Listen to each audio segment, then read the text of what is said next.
She weaponized 9/11 and a fake restraining order.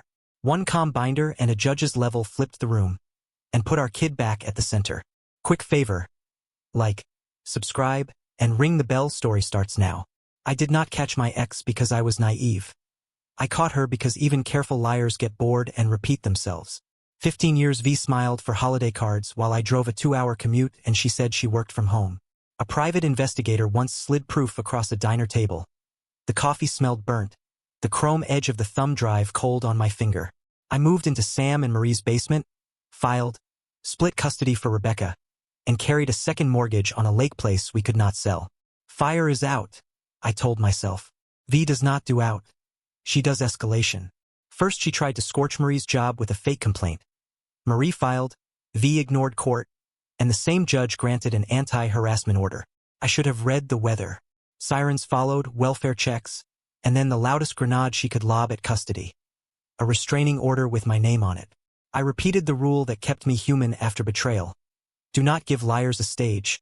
Give the truth a folder.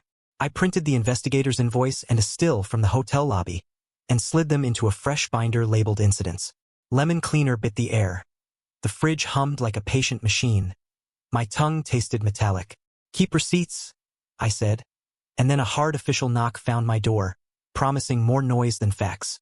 The knock had that cardboard thud of official envelopes and wet coats. When I opened the door, the hallway smelled like snow and copier ink. Are you Daniel? He asked, voice polite the way offense is polite. Yes, I said, palms open. He handed me paper heavy enough to feel like a dare. My mother set a mug of mint tea on the counter and did not ask. I set the paper beside the binder and said, we are going to do this the quiet way. And the fridge answered with a low, steady hum. The harassment phase wore blue light on wet pavement. She called 911 about a letter bomb I had left, because months earlier I had joked about glitter by mail and then dropped a thick packet of forms in her box. Officers made me open the envelope in her driveway. Paper, not confetti. Twice she reported criminal trespass, claiming I slipped inside. I held up her texts that said put Rebecca's backpack just inside. She tried to revoke consent after the fact as if deleting her message could delete mine. It did not. The welfare checks cut deeper. Knock at 8:04, uniforms in my kitchen while my kid did math under a buzzing light. You okay, sweetheart? One asked. Yes, she said, pencil ticking the page. I swallowed the instinct to roar and chose the strategy that works. Be boring, be accurate, be recording. I printed the backpack messages. A short log from the doorbell camera that heard only cartoons and the radiator's polite tick, and set them in the binder. When V filed for sole custody, my attorney said, ask for a guardian ad litem and split the cost. I asked V to drop the lake price. She answered with motions. Then glass shattered for real, and the hook arrived in my daughter's text. Mom's patio table got smashed. After the envelope night, I sat in the car and let the defroster rim the windshield with a soft fog before it cleared. I rehearsed 3 sentences that would keep me out of the trap and inside the facts. I wrote them on a sticky note and put it on the dash. Stay calm, cite dates, ask for report numbers. At home, I printed a clean index with columns for time, place, caller, outcome, and slid it behind the first tab like a spine. When the house settled and the heat ticked through the baseboards, I tested the doorbell camera mic with a whisper and saved the clip under a plain label that would make sense to a stranger reading at a desk. I was in New Hampshire with witnesses. My location history showed my phone parked there for hours. The most beautiful alibi is boring. Rebecca told her mother it was not Dad. 2 days later, a deputy served me a 10-day order anyway, vandalism and fear. Protocol took my new carry permit. The deputy eyed my kid's faded BB gun and smirked. I slept light. Morning, I asked the desk sergeant for every incident with my name. I knew 7. He counted 19 from V alone. He watched my posture like a human polygraph and said, keep your cool. We will do right by you. I went home and laid paper on the table. An index of those calls, the out-of-state location printout, a neat stack of the backpack consents. Sam and Marie helped me rehearse answers on their porch while the screen door ticked in the breeze, and the air smelled like wet pine and printer ozone. Wait, Marie said, flipping pages. That judge's name is the same one who granted my order against V. She brought out her stamped copy, same signature, same ink stroke that does not suffer fools. For the first time in weeks, sleep found me before the clock did, and I woke with a plan sharper than rage. At lunch, I walked to the river and let cold air sand the edge off my temper. On the way back I stopped at a copy shop that smelled like warm plastic and toner and made 3 sets of everything, one for court, one for me, one for the world where paper goes missing. In the evening Rebecca traced the outline of New Hampshire on a placemat map with her finger and said, "There, Dad. There is where you were." "Exactly there," I said, and pointed to the long road that always smells like pine sap and rain. I tucked her in and listened to the house breathe and promised the ceiling I would not let noise steal our sleep again. Court day. No lawyer for me, mine was double booked, but I carried the spine I trust, a binder and calm sentences. In the hallway V's counsel offered a trade. "Let the no contact lapse," he said, "but keep a do not abuse order. Translation, keep the stain without the leash." "No," I said. "If I did nothing abusive, I am not wearing your label." Inside V performed familiar notes, shaky breath, curated pauses, eyes up when facts thinned. I kept my voice under room tone and handed the judge what matters, the incident index, the location proof, a list of 911 case numbers, printed and clipped. Her attorney protested he had not seen everything. The judge pushed us to second call. When we returned, V relabeled my 2 drop-offs as unlawful entries. "I have written permission," I said. "Not in my pocket, but saved." Then came the line that snapped the room. She claimed our shared primary care doctor told her I have multiple personalities. The judge's eyebrow rose like a drawbridge. "His doctor told you that without consent?" "Yes, Your Honor." I shook my head. "He would not violate medical privacy, and he did not." The judge did not say what her face said. "I did. This is not new. She already has an anti-harassment order from this court, and she no-showed repeatedly." Even the clerk's pen paused between letters as the room recalculated. The courtroom air tasted like old varnish and hallway coffee. The deputy by the door stood the way trees stand in wind, bored and immovable. When the judge looked down the bench, her glasses flashed and the room obeyed. I could hear my pulse in my ears and counted it down with each page I slid across the rail. In the second call, I noticed a thin scratch on the table where someone's ring had worried wood into a pale crescent, and I fixed my eyes there so I would not look like a man begging a storm for mercy. The judge focused, then turned toward V with the kind of calm that rearranges a room. "Do you have an anti-harassment order against you?" "Yes, Your Honor." "Why did you not appear for those hearings?" V reached for spin and found air. A raised palm closed the sentence. Whatever calculus had flirted with leaving me a scar began to tilt. Judges do not like being treated like props. They are allergic to weaponized process.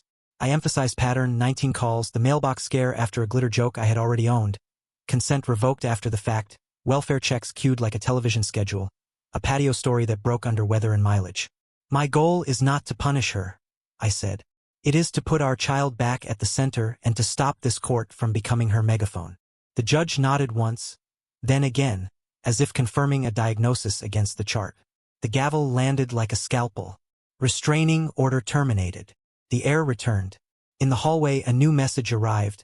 The court had assigned a guardian and he preferred kitchens to conference rooms. V's text followed a beat later. "This is not over. For our kid's sake I intended to make sure it finally was." A rustle moved through the gallery like a bird changing perches. Somewhere behind me a pen clicked, then remembered itself and went still. I felt the shape of my shoulders drop an inch, as if gravity had finally picked a side. Outside the courthouse the sky smelled like wet concrete. Inside my pocket the printed index rasped with that dry whisper only paper makes. I did not smile. I breathed, and told myself in the stairwell, "Quiet wins." The hallway tasted like old varnish and fluorescent hum when the email arrived.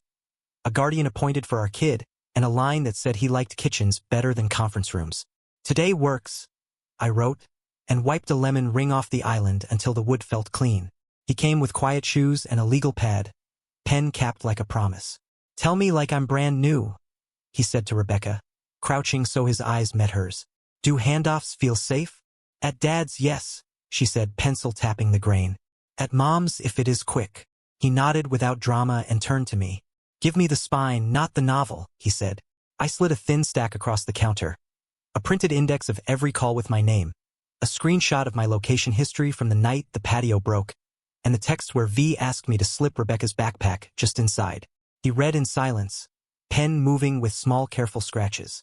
The fridge hummed like a machine that believes in routine. "I verify," he said at last. "I will visit both homes. I prefer evidence that does not raise its voice." "Same," I said. and poured coffee that smelled like a dark corner of the world. Rebecca whispered, "Do I have to pick?" He shook his head. "You have to be honest," he said gently. "Adults will do the picking for now." He slid the page back, corners aligned. "One question," he added, tapping the index.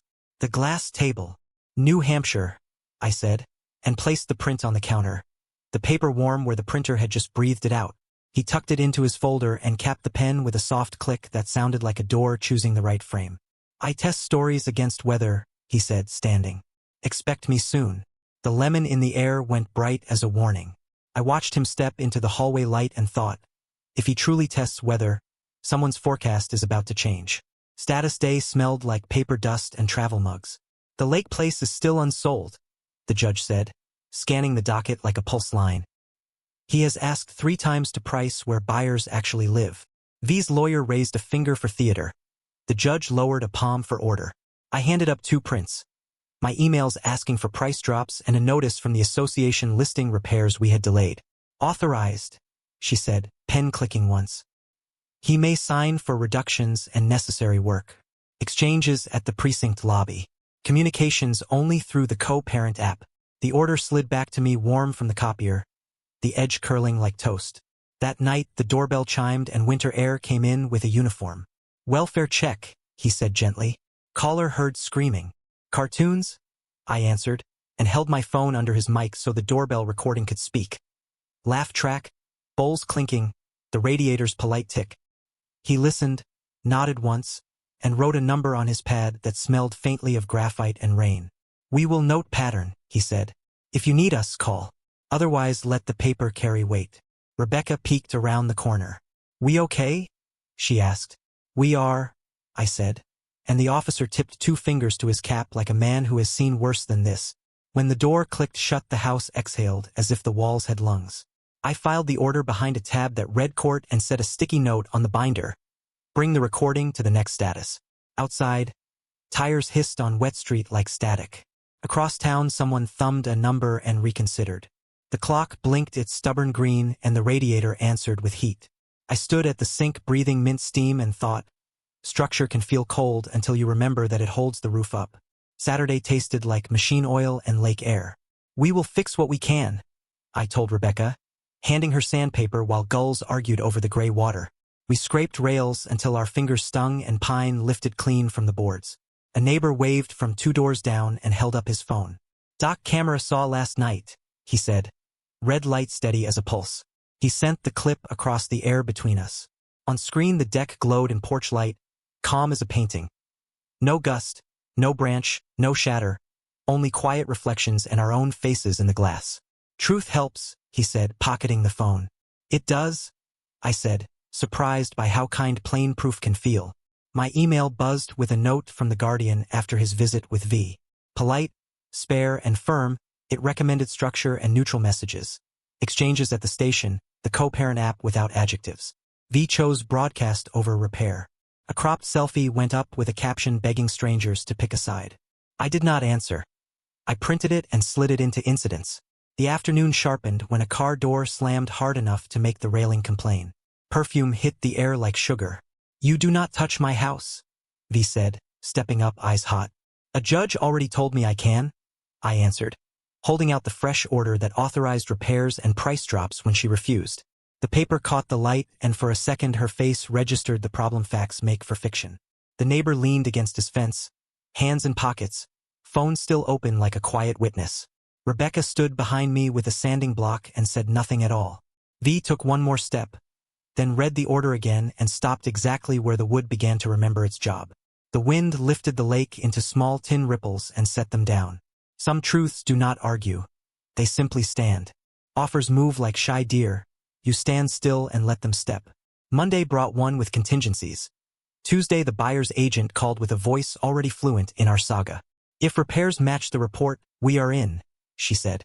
That afternoon, the Guardian's memo landed like a balance tool in a careful hand.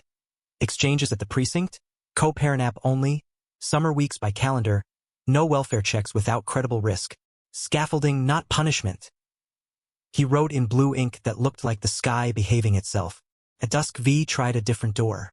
"You are poisoning them," she texted. Stop making me the villain. Use the app, I replied. 3 words a judge can frame. She answered with a photo of a gift my mother had left on the porch, looking for a line to trip over. Boundary, I wrote, and attached a clean copy of the temporary order. The next evening the precinct lobby smelled like wet boots and toner. Rebecca hugged her mother for a careful count and let go. The supervisor initialed a small form with a felt tip sigh. Back at the lake place, the inspector's flashlight made dust glitter while he traced boards and wires. Clean work, he said. You a contractor? Only when a court says so, I answered, and he laughed into his scarf. At home I hole-punched the memo and the offer and set a bright sticky note on the binder. Friday, bring the dock clip and the repair list. The house smelled like pencil shavings and rain. My mother placed a mug by my elbow and said, Sleep. I tried, but sleep waited on a bench in a room with wood walls and a clock that ticks louder than truth. On the wall calendar I boxed the hearing date in blue and underlined it twice. Rebecca patted in on sock feet. Will it be over? She asked. It will be different, I said and meant it. The furnace breathed from the vent with a low steady hoof as if the house itself were practicing patience. Final hearings do not thunder. They finally break like weather that has waited too long. The judge studied 2 piles that felt like siblings raised apart. Mine quiet and heavy, hers noisy and light. I am not a sledgehammer, she said, voice even. I am a level. She adopted the guardian's plan almost word for word. Exchanges at the precinct lobby, co-parent app only, summer weeks by calendar, no welfare checks without credible risk, and a written warning against using court orders as conversation. As for the property, she added, tapping the bids, sale authorized at the reduced price. Either party may sign to effectuate closing. V's counsel reached for a label that would sting me forever. The judge lifted a palm. Labels we do not need are labels we will not use. Then she turned to V.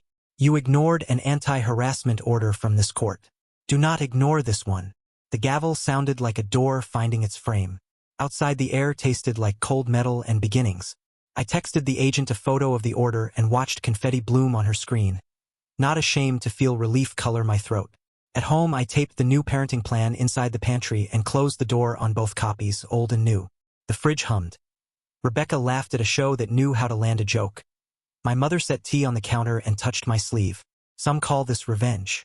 I call it carpentry. You square what someone warped, you bring paper instead of volume, and you let gravity work. Keep receipts. Refuse the stage. Ask for a level, not a hammer. Would you have shouted or done what I did? Made the truth boring until the noise lost its audience. Tell me in the comments. And if this story helped, like the video, subscribe for more, and ring the bell so you never miss what comes next.